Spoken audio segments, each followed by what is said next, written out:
Assalamualaikum warahmatullahi wabarakatuh. A'udzu billahi minasyaitonir rajim. Bismillahirrahmanirrahim. Alhamdulillahi rabbil alamin.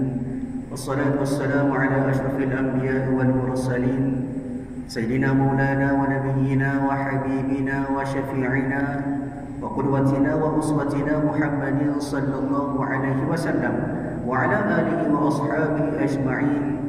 اللهم فقهنا في الدين وافتح علينا فتوح العارفين واجعل أعمالنا خالصة لوجهك الكريم يا أرحم الراحمين. اللهم افتح علينا حكمتك وانشر علينا من خزائن رحمتك يا أرحم الراحمين. رب اشرح لي صدري ويسر لي أمري واحلل عقدة من لساني يفقه قولي والحمد لله رب العالمين آمين. قال المصنف رحمه الله تعالى ونفعنا وإياكم بعلومه في الدارين آمين. Alhamdulillah, pertama selamanya marilah sama-sama kita panjatkan setinggi-tinggi kesyukuran kita kehadrat Allah Subhanahu wa taala kerana pada malam ini Allah Taala masih lagi memberikan kepada kita segala nikmat daripada nikmat-nikmat yang dikurniakan kepada sekalian hamba-hambanya. Antaranya nikmat kesihatan, sihat sempurna tubuh badan, boleh sama-sama hadir ke rumah Allah Ta'ala ini untuk kita sama-sama beribadat kepada Allah. Kemudian Allah Ta'ala juga memberikan kepada kita daripada nikmat panjang umur sebagai satu peluang kepada kita untuk kita bertaubat kepada Allah Subhanahu wa Ta'ala di atas dosa-dosa kita kepada Allah Subhanahu wa Ta'ala selama ini. Kemudian juga diberi peluang kepada kita untuk kita terus beramal ibadat kepada Allah Subhanahu wa taala dengan baki ataupun sisa umur yang ada.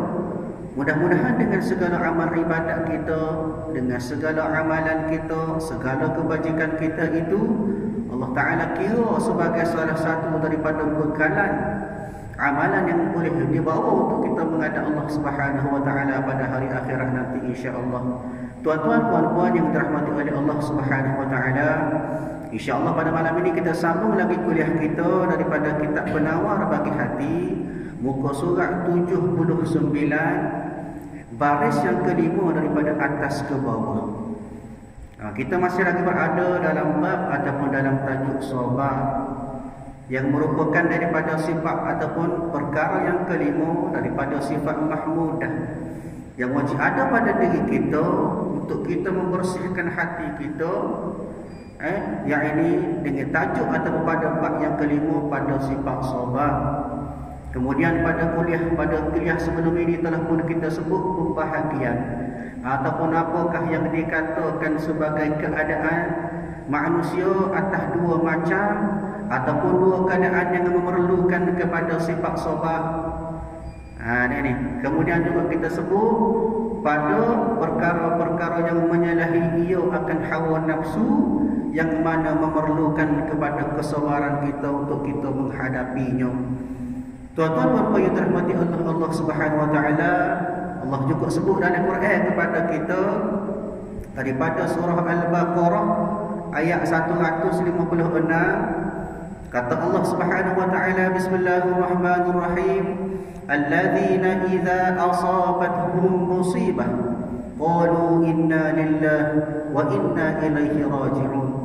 Diceritakan oleh Allah Taala bagaimanakah sifat orang-orang yang sabar, maka iaitu orang-orang yang bila mana ditimpa musibah kepada dia, diberi bala, ditimpa bencana kepada dia, maka mereka berkata inna lillahi wa inna ilaihi raji'un, yang bermaksud sesungguhnya kami milik Allah dan kepadanya lah jua kami kembali.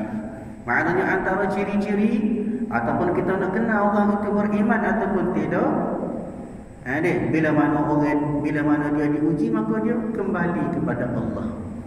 Ujian yang ada pada dia, diberi ujian maka kembali kepada Allah. Bahkan tidak dia menyalahkan kepada Allah. Apa Allah Ta'ala beruji kepada kita? Dia tidak berkata ke Allah, tidak bersumpah kepada Allah Ta'ala.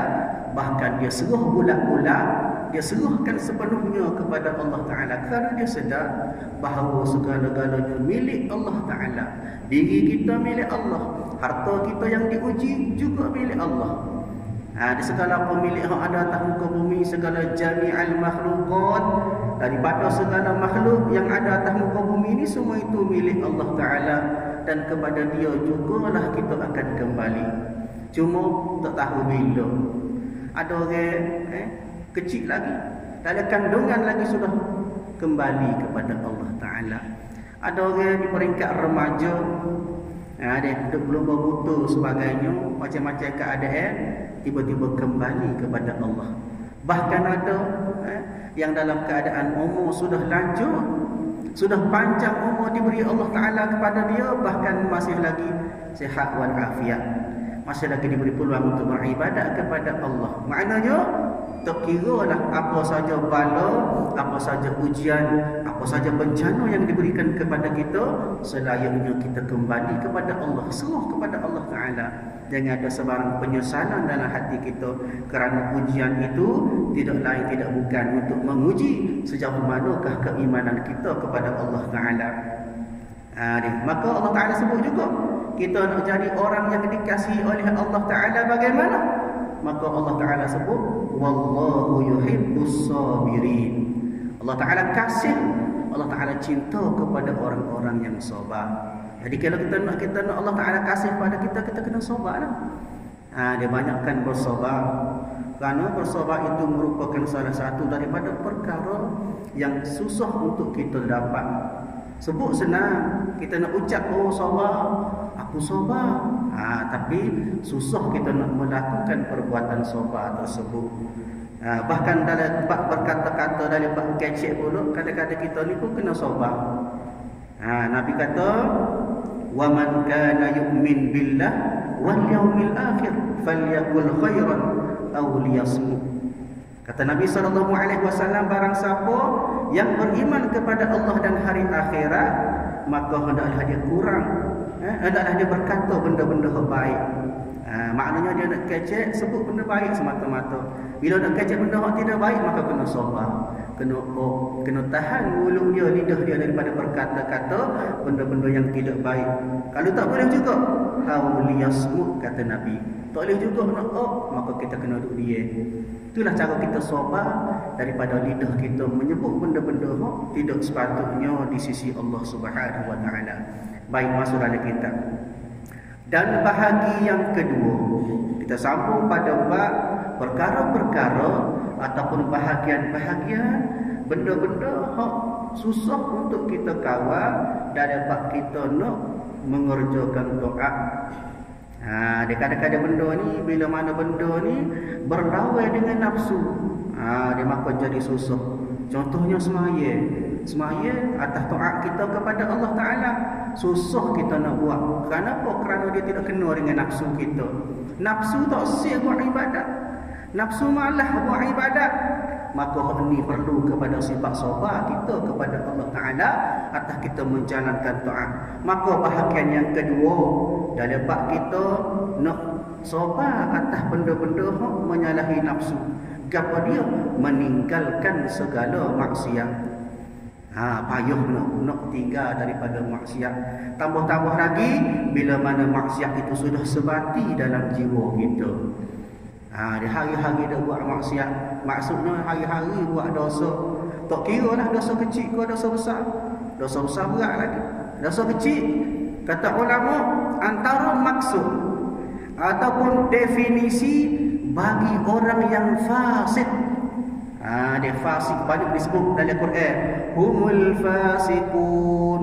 Sungguhnya mereka daripada kalangan orang-orang yang fasik. Gapo dia fasik? Iaitu antara sifat orang yang fasik ialah dia mengekali atas dosa kecil. Dia buat dosa kecil, walaupun benda ni kadang-kadang benda ni kecil, simple sahaja. Dia contoh kita kata tidak jaga kebersihan, an-nazafah, tidak jaga kebersihan, benda simple je. Dia tidak banyak, kadang-kadang puting rokok lah contoh, ataupun kulit coklat pun terbuai, tidak buai pada tempat dia. Maka tiga kita ni merupakan daripada orang-orang yang buat daripada dosa kecil. Kalau jadi banyak berkekalan atas dosa kecil, maka kita termasuk daripada kalangan orang-orang yang fasik. Ni baik. Jadi noyaknya payah kita nak tinggal daripada segala maksiat bila mana benda tu sudah sebati, sudah banyak dalam diri kita. Sebab tu kena sabar. Dan sesungguhnya telah bersabda Rasulullah sallallahu alaihi wasallam. Bila sebut bersabda, maknanya disebut dalam hadis. Berkata Nabi sallallahu alaihi wasallam disebut dalam hadis, al-mujahidu man jahada nafsah. Satu hadis yang diriwayatkan oleh Imam At-Tirmizi rahimahullah dan juga Ibnu Hibban daripada Fadilah bin Ubaid radhiyallahu anhu. Nabi sebut dalam hadis dia, al-mujahidu man jahada nafsah. Apa maksud dia? Bermula yang berperang itu. Maknanya bermula bagi orang yang melawan. Jika dia berlawan itu, berperang itu, mereka yang memerangi ia akan nafsu. Nabi kata orang yang berperang dimaksudkan dengan berperang, iaitu orang yang berperang dengan hawa nafsu. Lagu mana dia berperang dengan hawa nafsu dan soba daripada maksiat itu lebih suka daripada soba atas mengerjakan taat. Ini maknanya susah nak tinggal daripada maksiat, lebih payah daripada soba kita nak buat ibadah. Sebab itulah kenapa? Kerana bila sebut maksiat, bila sebut hawa nafsu, maka besar. Dia besar sifat dia, besar kesan dia, besar hasil dia pada kita. Sebab itulah disebut dalam hadis lain berkenaan dengan jihad ataupun berperang kita lawan hawa nafsu, atas kita sabar mendidik jiwa kita nak lawan daripada hawa nafsu. Nabi sebut daripada hadis yang lain, Nabi kata, diriwayat daripada Jabir bin Abdullah radhiyallahu anhu, Nabi kata, raja'na minal jihadil asghar ila jihadil akbar. Faqalu wa mal jihadul akbar? Qala jihadul qalbi. Atau kama qala fasadaqa Rasulullah sallallahu alaihi wasallam. Satu hadis yang diriwayatkan oleh Imam Al-Baihaqi dalam kitab Az-Zuhdi, Sunan Al-Kabair ataupun Sunan Al-Kabir. Maka dia katakan, Nabi sebut bahawasanya telah pulang daripada jihad yang lebih kecil dan kepada jihad lebih besar. Nabi kata balik dah, daripada dua jihad, daripada jihad kecil kepada jihad yang lebih besar. Maka ditanya oleh para sahabat, apa diakah yang dikatakan dengan jihad yang besar itu? Maka kata Nabi, sesungguhnya jihad yang besar itu jihadul qalbi. Apa dia? Iaitu kesungguhan seseorang hamba lawan daripada hawa nafsu. Kita ni dalam keadaan masa kita, zaman kita sudah tidak ada jihad perang, tidak ada sabilillah perang dengan musuh-musuh tentera Allah. Kalau ada pun di tempat-tempat negara-negara yang sedang bergolak. Ada pun di Malaysia, di tempat kita aman damai, tidak ada lagi konsep kita nak berjihad. Maka disebut oleh Nabi sebentar tadi dalam hadis yang telah saya baca, menyatakan bahawa jihad yang paling besar ialah bagaimana jihad kita lawan nafsu. Di mana tak sahulah kita jihad nak lawan tentera kufar, tak suruh pasal angin-angin. Jangan ada cita-cita nak pergi berperang, kecuali hak mula-mula kita kena lawan hawa nafsu kita dulu. Lawan hawa nafsu kita dulu, benda hak ada dalam diri kita. Dia bukannya mudah. Dia nafsu, bila mana nak kepada sesuatu itu bagi nafsu. Nak makan sedap, nak tidur sedap, nak rumah besar, nak kereta besar, nak isteri besar. Contohlah gurau itu. Maknanya segala-gala nikmat Allah Taala dia nak laku, maka itu dia pakai nafsu. Bahkan nafsu-nafsu ammaratun bisu, nafsu yang berat, nafsu yang jahat, ialah membawa kepada su, kepada kemungkaran. Waktu kita tak sih. Maka kata Nabi tadi, susahnya nak berperang ataupun nak lawan dengan hawa nafsu lebih payah daripada susahnya kita nak buat amal ibadat kepada Allah Taala. Kenapa? Kerana amal ibadat kepada Allah atas diri kita ya. Nak dengan tak sih ya. Tetapi kita berperang dengan hawa nafsu, ada selalulah pendorong bagi hawa nafsu. Apa dia? Syaitan, iblis laknatullah alaih, sentiasa mendorong kita besar kepada kita, didik kita supaya kita duduk hawa nafsu. Mana jadi payuh kita nak sabar atas buat maksiat dan juga turut hawa nafsu. Istimewa maknanya lebih-lebih lagi maksiat yang sudah diadatkan. Maknanya lebih-lebih lagi maksiat tu tak biasa dak buat. Dia kita biasa dak buat dah. Kadang-kadang susah rasa nak tinggal. Supaya kita biasa makan nasi pagi kan ni. Pagi dia biasa makan nasi pagi. Tiba-tiba satu hari tak jumpa nasi, pukul 11 baru jumpa nasi puasa lain. Ni gelisahnya kita. Tak sedap duduknya kita. Alangkah baiknya kalau kita lagu tu dengan maksiat. Dia maknanya bila tak buat, bila kita buat maksiat rasa gelisah. Ni. Jadi bila mana maksiat tu sudah biasa dengan diri kita, biasa buat semua, maka jadi payah kita nak tinggal daripada maksiat yang kita dah biasa buat tu. Kerana apa? Kerana bertolong-tolong padanya. Maknanya dibantu oleh maksiat tadi ke apa dia? Tentera hawa nafsu. Nafsu duk gaya semua. Nafsu duk goda kita semua buat daripada maksiat-maksiat yang biasa kita buat. Ni. Maka jadi payah. Dan tentera adat. Bukan setakat nafsu dak ajar, bahkan adat ataupun kebiasaan kita. Tak apa sekala buat tak kena ke apa pun. Sekala kita buat maksiat tak ada kena hukum mereka apa, tak ada berikat, tak ada kata jadi kena bala pada kita. Menyebabkan kita berasa dalam keadaan kita selesa buat maksiat kepada Allah Taala. Tak ada kesal pada diri kita. Sebab tu jadi tak takut. Dah biasa buat, tidak kena apa-apa akibat, tidak kena apa-apa balasan daripada Allah, maka selesa buat maksiat. Tu jadi payah nak tinggal. Ni. Maka jika berhimpun kepada keduanya oleh mudah mengerjakannya, bila mana ada nafsu, bila mana adanya adat ataupun kebiasaan, maka jadi mudah. Nescaya tiada sabar daripadanya melainkan as-siddiq, artinya orang yang banyak benar. Maka kukuk mana pun kena sabar. Jalan terbaik kena sabar. Walaupun ada payah dari segi adat, ada payah dari segi kebiasaan kita ada biasa ada buat, begitu juga ada tentangan ataupun pujukan daripada hawa nafsu, kukuk mana pun kita kena sabar. Kenapa? Kerana orang sabar, orang-orang yang bersifat dengan as-siddiq, orang yang banyak benar, bermula yang demikian itu seperti mengumpat dan berdusta. Dia maknanya kita kena sabar, sehabis-habis sabar. Gaya diri kita, gaya jiwa kita, gaya nafsu kita biar jadi tunduk kepada kita, menyebabkan kita berada dalam keadaan sentiasa benar. Kenapa? Kerana kita membenarkan daripada janji Allah Ta'ala kepada kita. Allah Ta'ala janji dah kepada kita. Bagaimanakah pembalasan kepada perkara-perkara maksiat? Bagaimanakah pembalasan kepada perkara-perkara kebaikan? Tu yang sebutlah betul. Maka kita kena ingat. Maka bermula demikian itu seperti mengumpat. Mengumpat merupakan salah satu istilah ataupun satu fi'il, satu perbuatan yang susah kita nak tinggal. Sedap mengumpat ni sebenarnya. Ni. Bila start jadi panjang, orang tu jabuk sikit, orang ni jabuk sikit. Kita tak sedar. Bahkan benda ini telah jelas Allah Ta'ala sebut dalam Quran. Daripada surah Al-Hujurat ayat yang ke-12 kata Allah Ta'ala, Bismillahirrahmanirrahim, Ya ayyuhalladzina amanu ijtanibu katsiran minadh-dhanni inna ba'dadh-dhanni ismun fala tajassasu wa la yaghtab ba'dukum ba'dan ayuhibbu ahadukum an ya'kula lahma akhihi mayyitan fakarihtumuh wattaqullaha innallaha tawwabur rahim, kata Allah. Apa dia maksud dia? Wahai orang-orang beriman. Bila mana ayat tu ada, ya ayyuhalladzina amanu, wahai orang-orang yang beriman, maka ayat ini tuju kepada kita. Kita kena faham. Ayat-ayat ya ayyuhalladzina amanu tuju kepada kita. Walaupun kita tak beriman.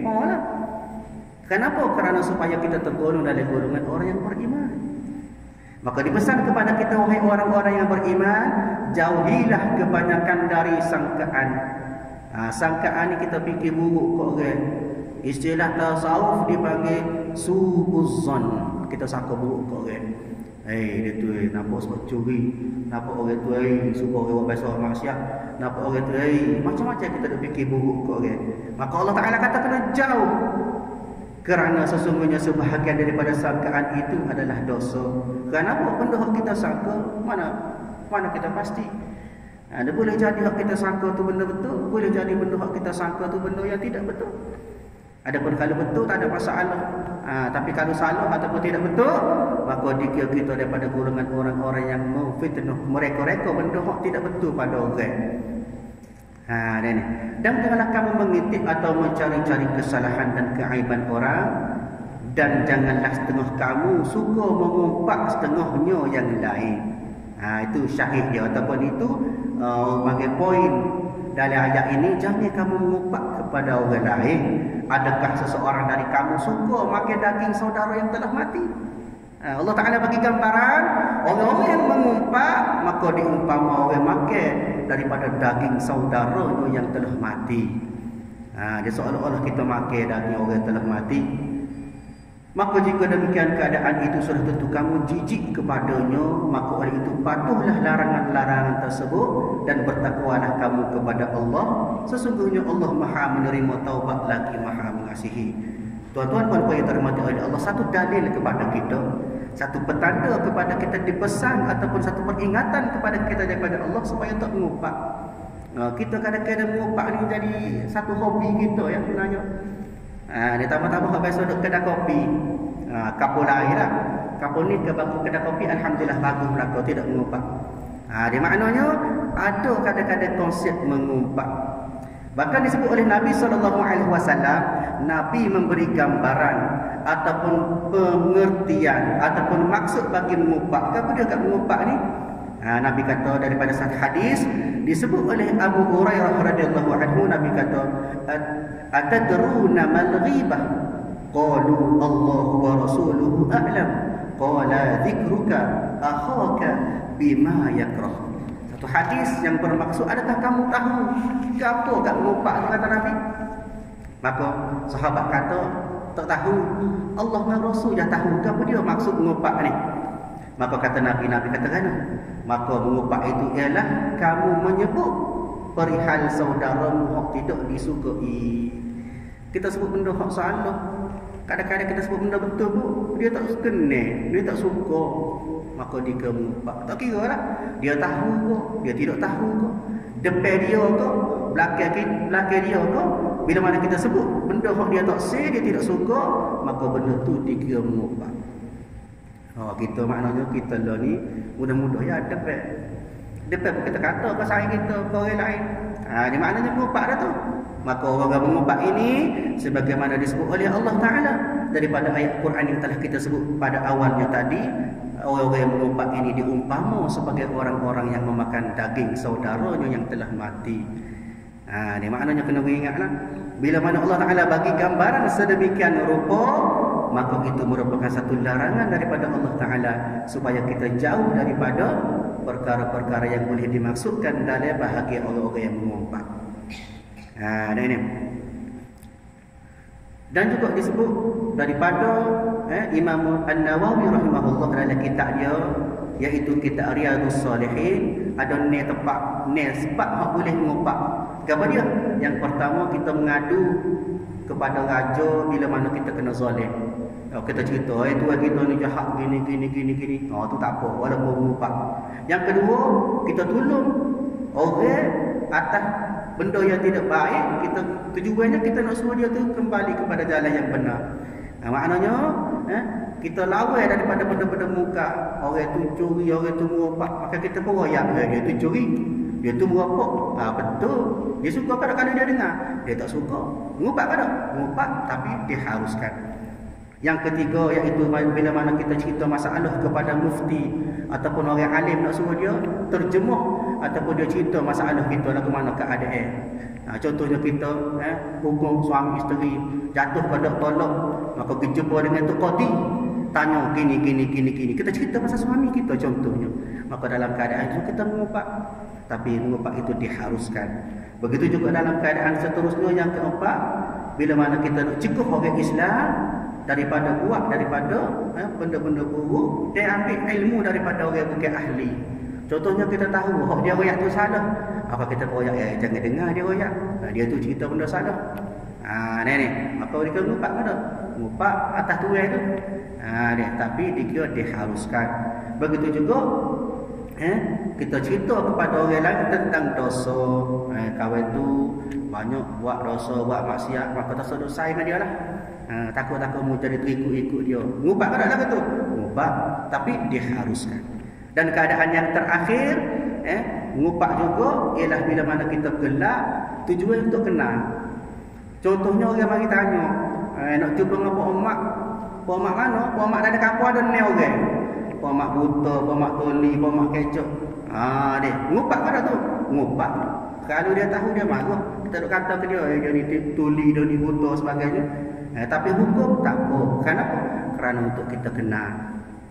Begitulah dalam 6 keadaan yang diceritakan oleh para ulama, antaranya Imam Nawawi dalam kitab dia Riyadhus Shalihin, begitu juga daripada Imam Ibnu Qudamah Al-Maqdisi dalam kitab dia Mukhtasar Minhaj Al-Qasidin, juga menceritakan benda yang sama tentang bab-bab ataupun tempat-tempat yang diharuskan untuk kita mengubah. Lain daripada tu, maka hukum dia berdosa. Elokkan diri kita daripada melakukan ghibah ataupun mengubah tadi. Dan begitu juga mengupak dan berdusta. Berdusta pun tak ada. Jangan kita berdusta, jangan kita berlawak. Al-kadhib, dusta. Dan berhajat pada menolak akan yang demikian itu kepada sabar yang bersangatan.